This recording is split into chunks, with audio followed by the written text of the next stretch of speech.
Hola, bienvenidas en Tu Parto, el podcast en el que ponemos el foco en tu experiencia de parto.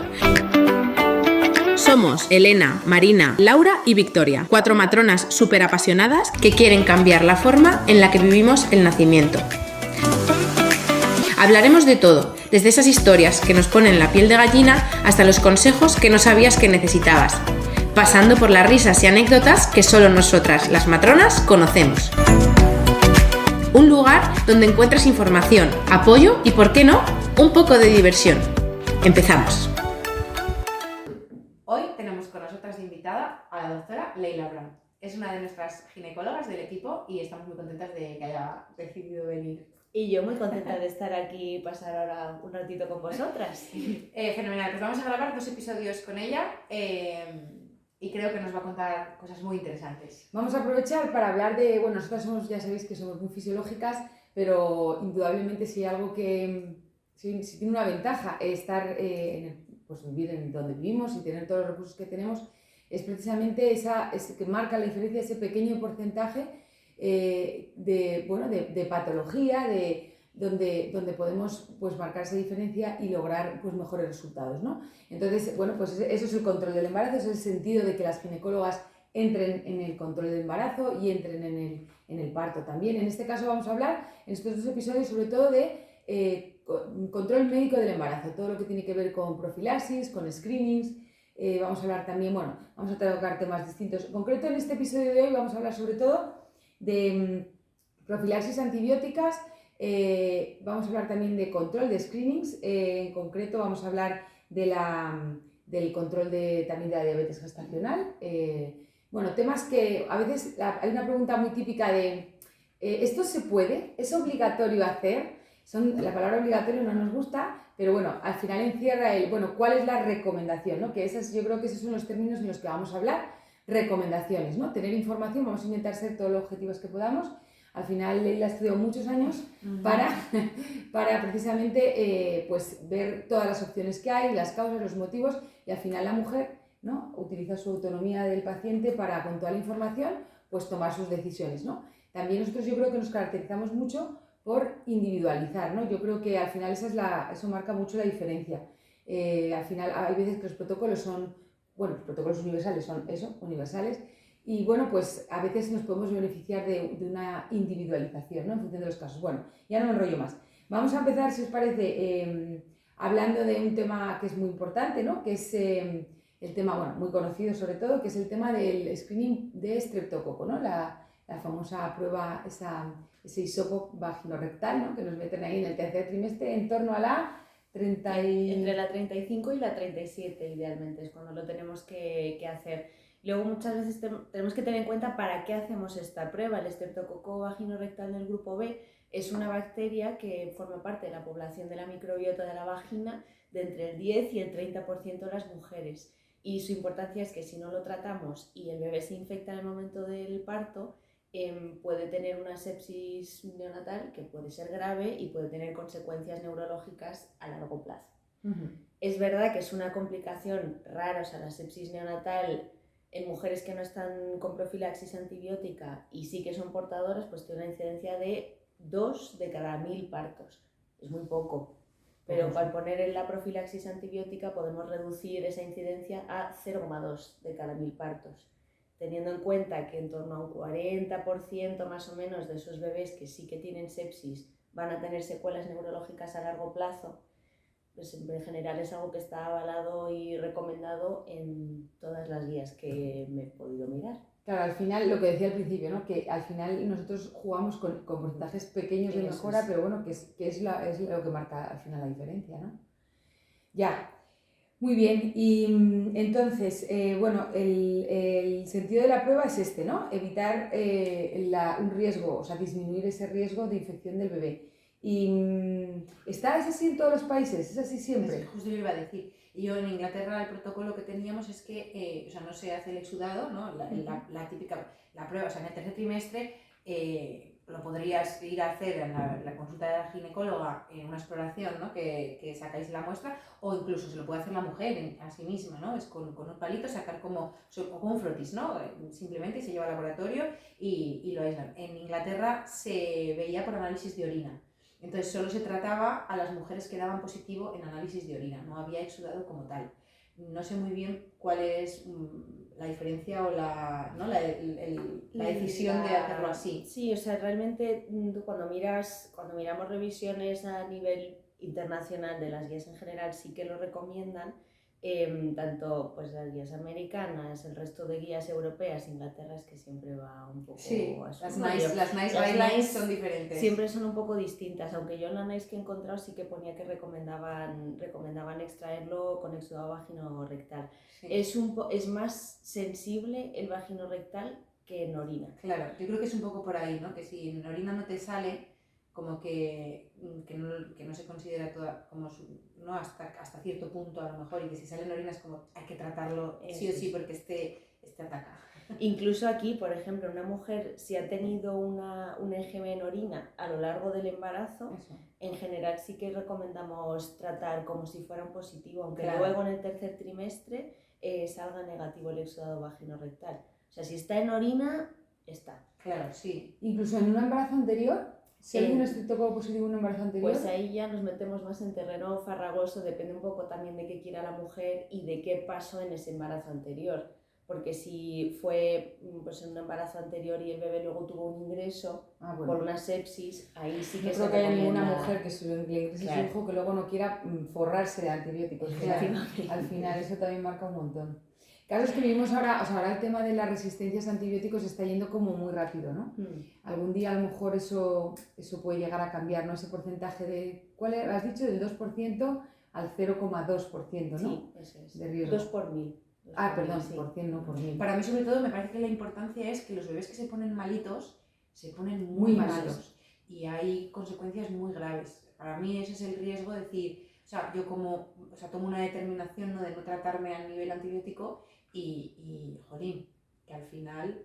sobre todo, no sé, porque ahora creo que hay como una corriente mucho de no hacerse la prueba, ¿no? Como el que no sabe es como el que no ve. Sí, no lo sé muy bien. ¿Tú qué opinas sobre esto? Hombre, yo creo que hacer la prueba no cuesta nada, quiero decir, se hace sin espéculo, es una exploración invasiva en el momento que es una exploración vaginal, pero no duele, es meter un bastoncito un poco en el introito de la vagina y un pelín en el recto, no es una prueba dolorosa, ni que sea molesta, ni nada.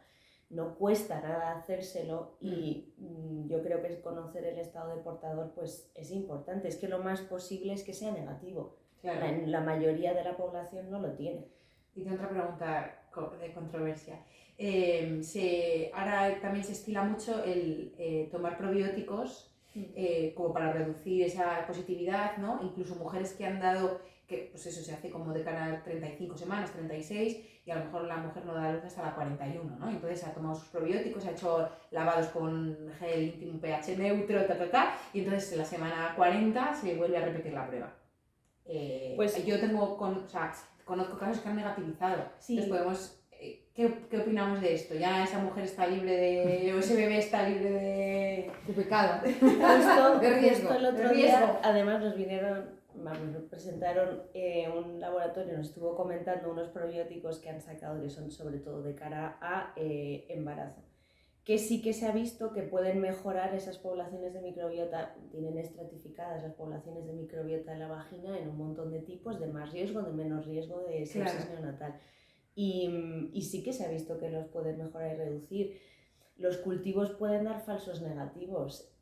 Es verdad que ahí va a depender un poquito más de dialogar con esa mujer, explicarle, a ver, el riesgo cero nunca existe, pero es verdad que si hemos partido de un resultado positivo, hemos realizado un tratamiento, lo hemos repetido a las semanas, parece que nos sale negativo, pues podríamos decir que el riesgo se reduce, que esa mujer a lo mejor no necesitaría esa profilaxis antibiótica. Muy bien. Y muchas mujeres es verdad que vienen con esa duda, al final es como, joder, hace muchas semanas que me he hecho la prueba hasta que he dado a luz, ¿no? Ahí es un poco... Sí, al final es que no hay blanco y negro, son escala de grises. Claro. Si pares en la 41 y la prueba está hecha en la 35, pues tampoco, o sea, que ha pasado bastante tiempo. Pero bueno, es como siempre, es prevención, al fin y al cabo, estamos intentando prevenir eso. Y lo único, pues, que sí que es importante que recalcar a las mujeres que se tienen que administrar por vía intravenosa estos antibióticos. Sí, eso es lo que supondría esto, ¿no? Que un estreptococo positivo, bueno, ya decimos que incluso, o sea, en el tercer trimestre o incluso en el primer trimestre o incluso en un embarazo anterior o incluso en orina, sería susceptible de ser tratado con antibiótico durante el parto. Entonces, en esos casos, ¿qué es lo que tenemos que hacer? Una vez que se rompe la bolsa o una vez que se inicia el parto activo, habría que canalizar una vía para poner antibiótico. ¿Qué antibióticos solemos usar? Eso sí que depende un poco de los protocolos de cada hospital. Se recomienda la penicilina, perdón. La penicilina, que es un antibiótico ahora es un espectro bastante limitado porque hay muchos microorganismos que ya no son sensibles a la penicilina, pero el estreptococo de este tipo se ha visto que es una ventaja, entonces, claro, cuanto sí, más es muy limitado. En principio busca solo atacar a este bichillo y no produce tanta resistencia. Eso es. Es muy importante. Pero cuando hablamos esto de las resistencias, al final el amplio espectro también es como que te echa un poco para atrás, ¿no? Es como jugar una bacteria que al principio es normal, que simplemente es porque el número de colonias a lo mejor es tal, y tengo que yo meter... Matar moscas a cañonazos, como se dice. Y ese antibiótico se va a poner cada 4 horas. También es importante que las mujeres sepan que eso no quiere decir que tengas que estar enganchado a un suero ni nada así, ni que te vaya a limitar el movimiento. Nosotros cogemos una vía, ponemos el antibiótico que pasa en 7 minutos y luego se deja tapadito y eso no limita ni el uso de la bañera, por ejemplo, ni el movimiento, ni nada. Y es solamente una dosis cada 4 horas hasta que nace el bebé.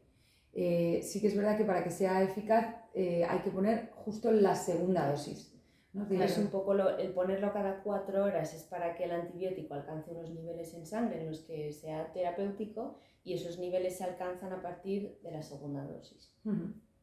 Esto a veces en secundíparas de hecho no da tiempo, claro, ¿verdad? Es un clásico. En mi cabeza estaba pensando creo que ahora tenemos que hablar de ¿y si no me da tiempo? ¿No? Como madre te da ese nervio. Yo creo que ahí es importante recalcar que ahí lo que vamos a hacer es observar al recién nacido, es decir, observar los signos de infección. De hecho, en el protocolo en mi hospital, así como que no hacíamos el exudado vaginal-rectal, pero había un protocolo de que todos los bebés que, o sea, en la planta posparto tenían unas rigurosas observaciones, no sé si eran cada 6 o cada 8 horas, en las que le tomábamos pues, la frecuencia cardíaca, la temperatura, para ver si se nos está yendo de la norma, tratar al bebé inmediatamente. Que al final es peor el remedio que la enfermedad, porque muchas veces si la madre no se pone antibiótico y ese bebé sí que demuestra signos de infección, al que hay que ponerle el antibiótico intravenoso es al bebé. No hay otro medio de tratamiento. Y también hay otra cosa importante, y es que el hecho de que tengas el estreptococo positivo no es importante, no quiere decir que tengas que ir inmediatamente al hospital. Si rompes la bolsa sí, pero si empiezas con contracciones, eso no es un criterio para acelerar el ingreso, porque ahí estaríamos haciendo, o sea, complicando el parto, ¿no? Al final interviniendo más de la cuenta. Sobre todo en una primípara, en un primer parto, hay tiempo de sobra y hay que tratar el parto con normalidad, igual que si no fuera estreptococo positivo. Y bueno, ya cuando pues a partir de los 3-4 centímetros en fase activa iniciar antibiótico. Bueno, hablando esto de profilaxis y de antibióticos y de riesgos de infección, porque al final todo esto son riesgos de infección, tenemos también el tema de la bolsa rota, ¿verdad? Cuando se rompe la bolsa durante muchas horas, pues también ahí entran protocolos, ¿no? de prevención de riesgo. ¿Cuáles son las recomendaciones de profilaxis, ¿no? de poner antibiótico por bolsa rota? De estos depende. Se han hecho muchos estudios. Es verdad que sabemos que de las mujeres que rompen la bolsa de manera espontánea, sin estar todavía de parto activo, más o menos entre la mitad y un 70% se van a poner de parto espontáneamente ellas solas en las primeras 24 horas, y hasta un 90% se van a poner de parto espontáneamente en las primeras 48 horas. Pero ¿qué pasa aquí? Que es muy difícil delimitar el punto en el que nos aumentan los riesgos de infección tanto materna como neonatal, pero no estamos empezando a una mujer demasiado pronto y abocándola a un fracaso de inducción, etc. Se han hecho muchos estudios con horas distintas, nadie se pone de acuerdo. En general se considera que es una estrategia segura esperar menos, o sea, siempre en las primeras 24 horas, todas las guías se ponen de acuerdo en que es cuando estaría recomendado iniciar ese parto si la mujer no se pone de parto ella sola. Ya ahí es consensuar un poco con la mujer y ver cómo está todo también, porque no es lo mismo una bolsa rota con un líquido teñido, o si le hacemos un monitor a ese bebé y vemos que hay alguna cosa que nos llama la atención, que tiene la frecuencia cardíaca muy alta, que eso nos puede indicar que hay algún signo de infección por ahí, que la mamá tenga fiebre, por supuesto. O sea, pongámonos en un caso en el que está todo perfecto, que es un líquido claro, que el monitor está bien y demás. Pues en estos casos el riesgo de infección en general en cualquier caso va a ser bajo, pero sí que va aumentando a medida que progresan las horas, sobre todo a partir de las 24 horas de bolsa rota. Nosotros en general intentamos buscar un poquito en el término medio, hay centros que a las 12 horas sí o sí empiezan a inducir y la mujer se queda ingresada hasta que empezamos la inducción. Nosotros intentamos ser más laxos, la mujer viene, vemos, comprobamos que la bolsa está rota, si está todo bien se puede ir a su casa, a esperar a ver si ese parto se inicia de manera espontánea, que en la mayoría de los casos va a ser así, o sea, la mayoría de las veces la madre se va a poner de parto ella sola. O si llega a necesitar estimular el parto de algún modo, pues a lo mejor nos viene con una exploración ya un poquito más favorable. Claro. Sí, nosotros somos muy fans de esto. O sea, y las matronas que somos las que estamos un poco en esos comienzos sí que lo percibimos muchísimo y bueno, y la evidencia lo respalda, ¿no? O sea, esa idea de que acabas de decir, de que muchas mujeres se van a poner de parto espontáneamente o al menos van a iniciar y que no tiene nada que ver plantear una estimulación con un cuello ya que está queriendo, aunque le demos un pequeño empujoncito, digamos, porque hay una cosa que siempre explicamos, digo, una vez que se abre, se rompe, se fisura esa bolsa, independientemente de si es una rotura franca, en plan peli se me ha caído todo el líquido, o una pequeña fisura, al final ya es una vía de entrada de patógenos, ¿no? Claro. Entonces siempre decimos, se enciende un reloj de infección, de riesgo de infección, pero no tiene nada que, pero tenemos margen, ¿no? O sea, ese comienzo, y no tiene nada que ver, a lo mejor no nos da para, le damos esas 24 horas o 18 horas y no nos da como para que realmente se ponga de parto franco, pero no tiene nada que ver poner un poco de oxitocina o bueno, o un ratito de propés a un cuello que ya estaba queriendo a empezar como en muchos sitios, y yo creo que ahí marcamos la diferencia como equipo claramente, que es, ha roto la bolsa, pum, para adentro. Bueno, desgraciadamente, y esto yo cuento la experiencia en un hospital, que no voy a decir cuál, pero ese hospital en el que venía una mujer con la bolsa rota, 3 de la tarde, caña. 8 es oxitocina a cera. 8 de la tarde, evolución espontánea, venga, no me fastidies. ¿Vale? O sea, no puede ser ese el criterio tiene que ser clínico, tiene que ser el beneficio de la madre, del bebé, no puede ser otro, o sea, el horario, la agenda, entonces ahí sí que nosotras, pues eso, no, pues bueno, pues lo tenemos súper claro. Y creo que también nosotras o sea, tenemos la ventaja de que confiamos en que nuestras mujeres están en contacto con nosotras todo el rato. Claro. Es decir, estamos hablando de, como dice Leila, una rotura de bolsa en la que hemos hablado con la mujer, oye, pues son las 3 de la mañana, el líquido es claro, el bebé se mueve bien, pues no tengo dinámica, me voy a descansar. Por la mañana nos vemos, hacemos un monitor, vemos cómo está la cosa y hacemos un plan. Y en esa consulta siempre les recordamos los riesgos ¿no? a la mujer o cosas que tienen que tener en cuenta, que tienen que vigilar.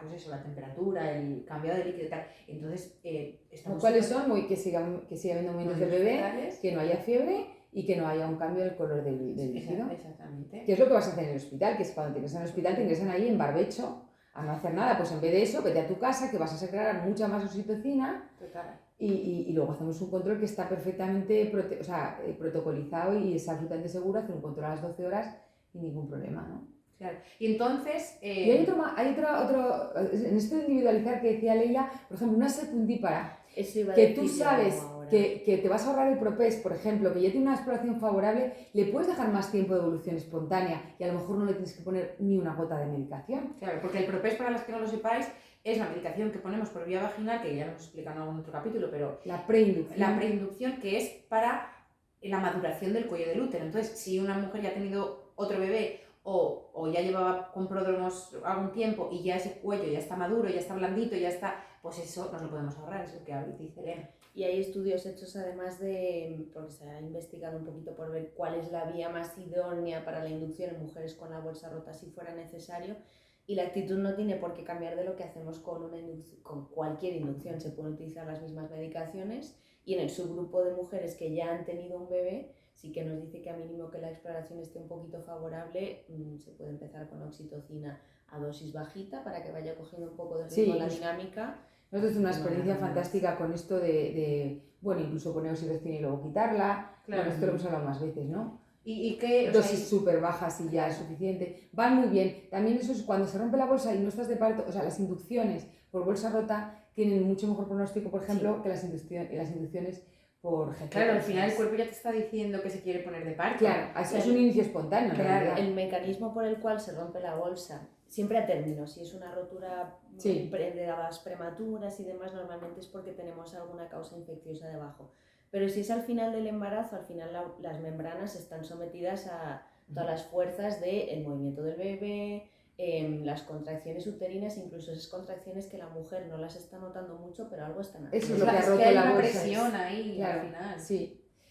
Muy bien, bueno. Pero un poco creo que aquí, o sea, el tema de la bolsa rota, o ahora que estamos hablando así de profilaxis y de antibiótico, ¿no? Es un poco el antibiótico que, o sea, si la mujer lleva 20 horas de bolsa rota, 24 horas de bolsa rota, ¿vamos a administrar antibiótico o no lo vamos a administrar?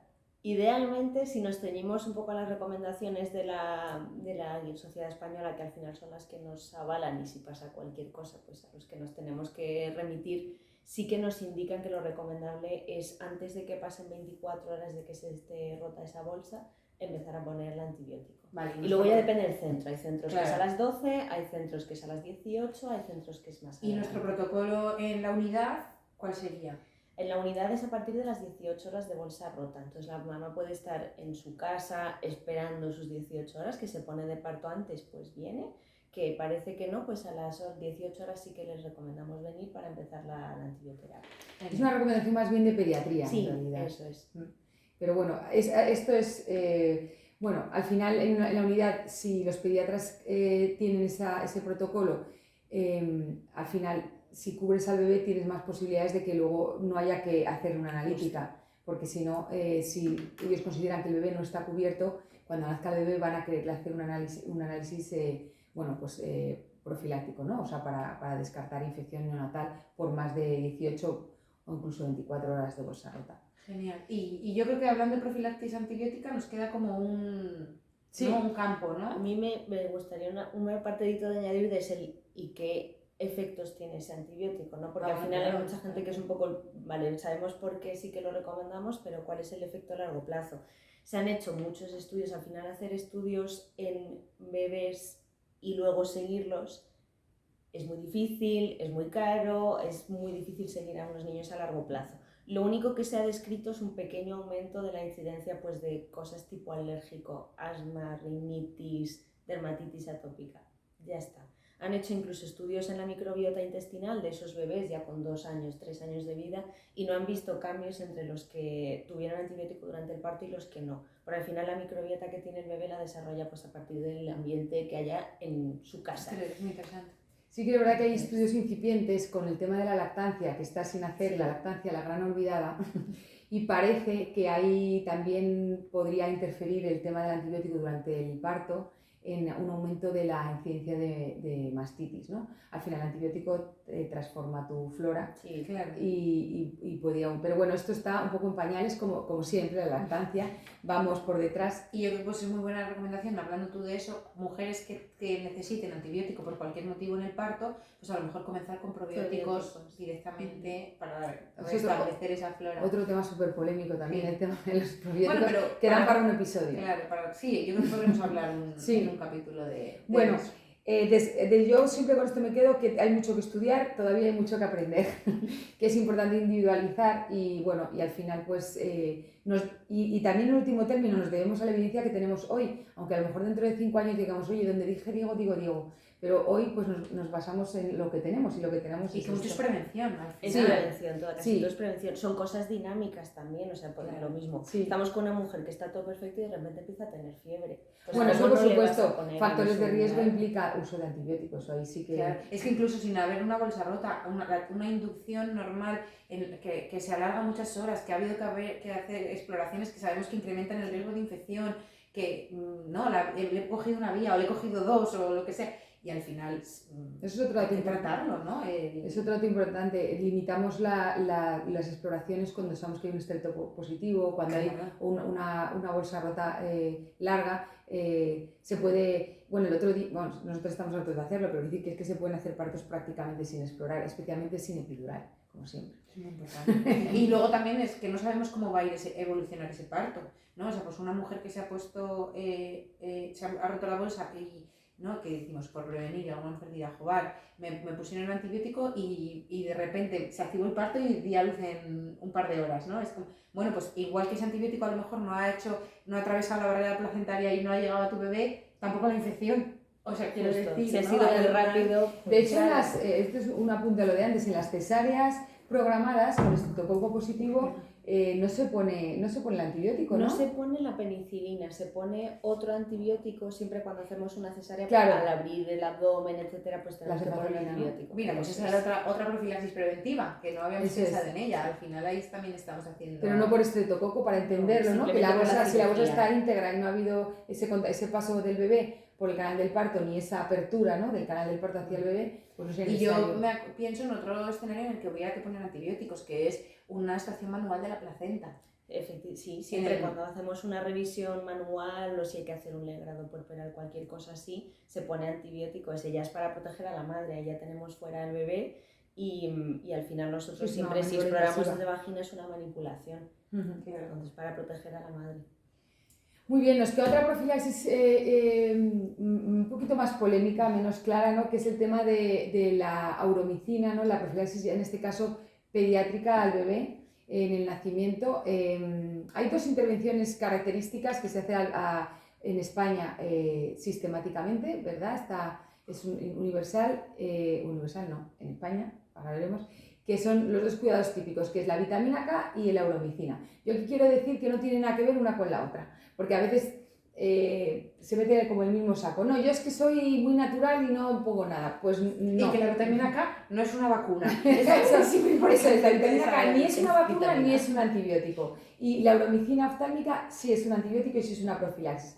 Y aquí sí que hay, bueno, se trabaja muy diferente en distintos países. En España pues sí que está protocolizado la administración de una pomada oftálmica de auromicina en todos los bebés que nacen tras el nacimiento, ¿vale? Dentro de las primeras, normalmente a las 2-4 horas de vida. Como justo después del pies con piel. Después del pies con piel.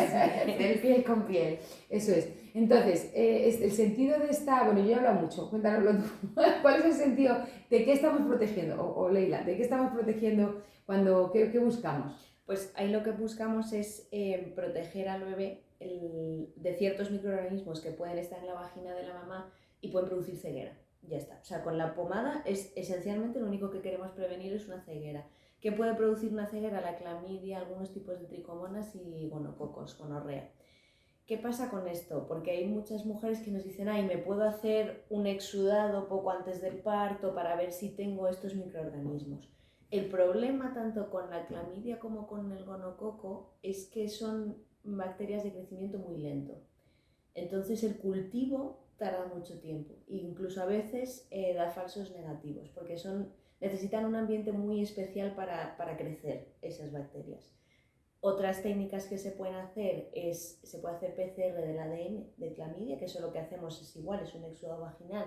Vemos si hay ADN de la clamidia, pero es una prueba mucho más cara. Entonces al final hay que hacer como un poco un balance de cuánto me está costando prevenir esto, digo a nivel de medicina, salud comunitaria, claro. etcétera. Cuánto me cuesta estudiar a esta mujer versus cuánto me cuesta, con ningún efecto secundario en particular, ponerle la pomadita en los ojos. Cuando te refieres a que el cultivo es lento, es que a lo mejor a la mujer no le dé tiempo a... Es que ver, si lo queremos falso hacer, negativo. que dé falso negativo o como de cerca, porque pongamos que lo hacemos en la semana 35-37 cuando hacemos el EGB, en la 37 y la mujer para en la 38. Es que el resultado no va a estar, puede tardar 10 días, 2 semanas. Claro, pero bueno, es una enfermedad de transmisión sexual. Es una enfermedad de transmisión es decir, sexual. una mujer se lo podría hacer en el primer trimestre, ¿no? A lo mejor, y contagiarse en el tercero.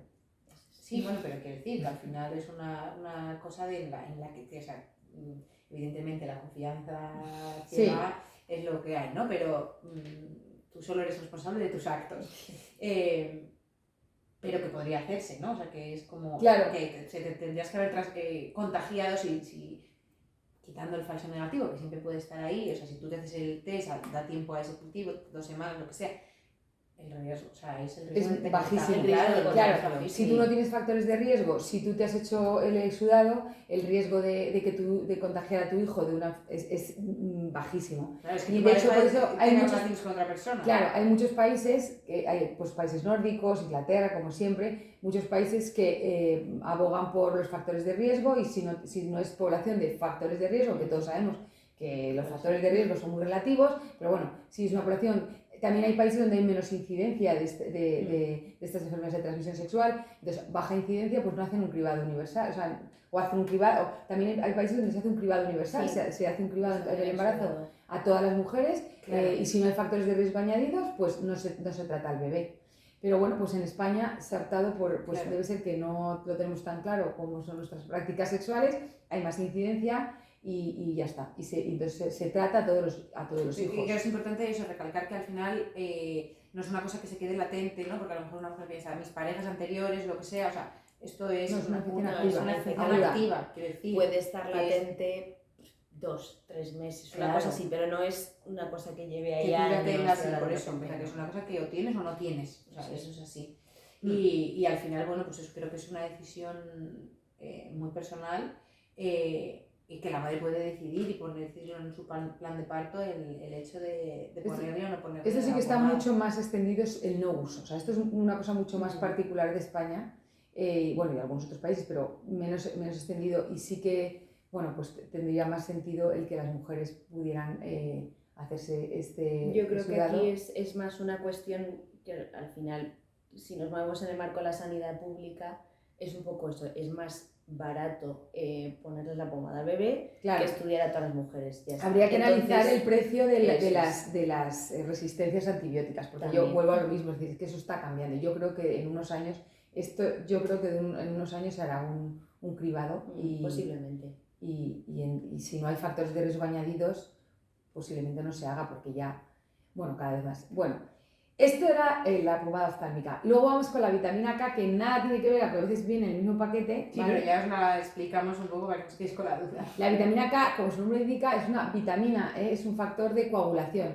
Y es una cosa súper bonita y súper interesante de la fisiología. Los recién nacidos nacen con un déficit de vitamina K fisiológico porque para sostener su sistema circulatorio a través de un cordón umbilical durante su vida intraútero necesitan esa falta de coagulación, necesita que la sangre sea como más, hablando así en cutre y en entender, más líquida precisamente para proteger su vida, para que no haya trombos, ¿no? El adulto, esto se regula con el tiempo, se regula y tenemos esa vitamina K en cantidades necesarias para que la coagulación sea como tiene que ser, ¿no?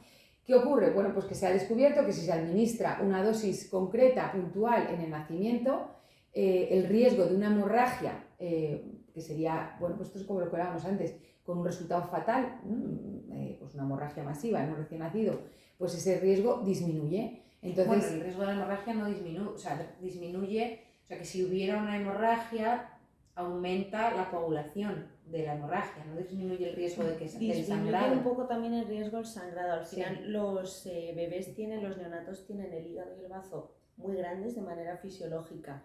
Y parece una tontería, pero no es difícil lesionar ese hígado. O sea, simplemente con coger al bebé, si por lo que sea se va a escurrir y le aprietan un poquito más la tripa, puede tener una lesión tanto en el hígado como en el bazo que puede sangrar mucho, entonces sí que nos disminuye. Y también esto más sobre todo en prematuros. Los prematuros pueden tener sangrados a nivel cerebral espontáneos. O sea, en realidad la vitamina K es un poco por eso, ¿no? Justo. Por el síndrome del sangrado espontáneo cerebral que tienen algunos neonatos. Uh-huh. Entonces, mi idea era que lo que hacía era que favorecía la coagulación. O sea, no interfería en el bebé en sangrar o no sangrar. O sea, si el sangrado existe, ayuda a que se coagule esa sangre. Bueno, el resultado es el mismo, ¿no? Que no se muera el bebé de una hemorragia. Claro. Entonces, claro. Bueno, como es un riesgo tan bestial, y volvemos a las medidas de salud pública, tan barato y inocuo, o sea, inocuo, no está descrito ningún... No, Así efecto como con los secundario. antibióticos tenemos que decir, bueno, las resistencias, al final antibióticos son antibióticos, esto no. Y además nosotros aquí tenemos que, o sea, recomendamos, esto es una recomendación, la vía intramuscular. ¿Por qué? Pues porque es la manera que tenemos de saber la dosis que ponemos exactamente, porque es verdad que existe la posibilidad de hacerlo oral y también es una posibilidad y con una decisión informada lo decide la familia, pero yo aquí siempre digo, normalmente cuando unos papás dicen no quiero pincharle, lo hacen por no tener una medida invasiva, pero sinceramente con la experiencia me parece que es mucho más invasiva la vía oral porque todavía los laboratorios no han creado la fórmula oral, sino que es la misma ampolla que se pone intramuscular, que es, yo la he probado, amarga como horroroso. Y al final me parece, es más desagradable porque nosotros cuando ponemos la vitamina K, ¿verdad? Se pone mientras el bebé está mamando Claro, con una o la aguja es succionando, minúscula, si es que está tomando Vive, y la propia succión les relaja, y es que muchísimos bebés ni se separan del pecho de la tetina, ni se separan, ni lloran. O sea, realmente es muy poquísimo invasivo. Y de esa manera es una única vez y lo tenemos controlado, que sabemos que le hemos dado exactamente la dosis que necesita. Y con la toma oral incluso es que realmente no sabes cuánto le está llegando, porque luego regurgita un poco. Sí, Claro, no, es que te lo sí. escupe porque está amargo. Y que luego no se puede dar toda la dosis de vitamina K oral en el primer a la vez, o sea, en el primer día. O sea, que la inyección es una inyección, pues eso, cuando se hace todas las pruebas después del piel con piel, entre 2 y 4 horas después de nacer, y la oral el primer día, la primera semana y el primer mes. O sea, que encima hay que darla 3 veces, hay que repetir. Sí. A mí me parece que es una de esas intervenciones o de esas cosas que no tienen cabida una discusión en decir sí, es que realmente es necesaria 100% recomendable. Sí, y que además es que se ha visto, hay muchos estudios que han visto que por eso yo tenía idea de que la hemorragia podría pasar igualmente tengas o no tengas la vitamina K. Bebés que han tenido hemorragia interna cerebral y no se le había administrado la vitamina K, el pronóstico es mucho peor, claro. mucho peor. Entonces, y las secuelas a largo plazo. Entonces eso me parece que es, como se diría, es un no-brainer, o sea, no tiene discusión. Guay. Bueno, muy bien, pues nada, yo creo que hasta aquí nuestro primer episodio. Os esperamos dentro de 15 días con el segundo, que seguiremos hablando de temas muy interesantes de control médico del embarazo. Y ya está. Pues nada, ya sabéis que nos podéis contactar 24/7, que estamos en todas nuestras redes, que nosotras somos En Tu Parto, y Leila es Natura Materna, que también tiene Instagram y web y todo. Lo que pasa es que ellos no están localizados 24/7 como nosotras. Nosotras, sí que están localizados, pero con ellas directamente. Iba a decir, están localizadas 24/7. Sí, pero iba a decir, si las necesitáis, nos llamáis a nosotras y nosotras las contactamos. Ya nos avisan. Guay. Gracias. Adiós, chao.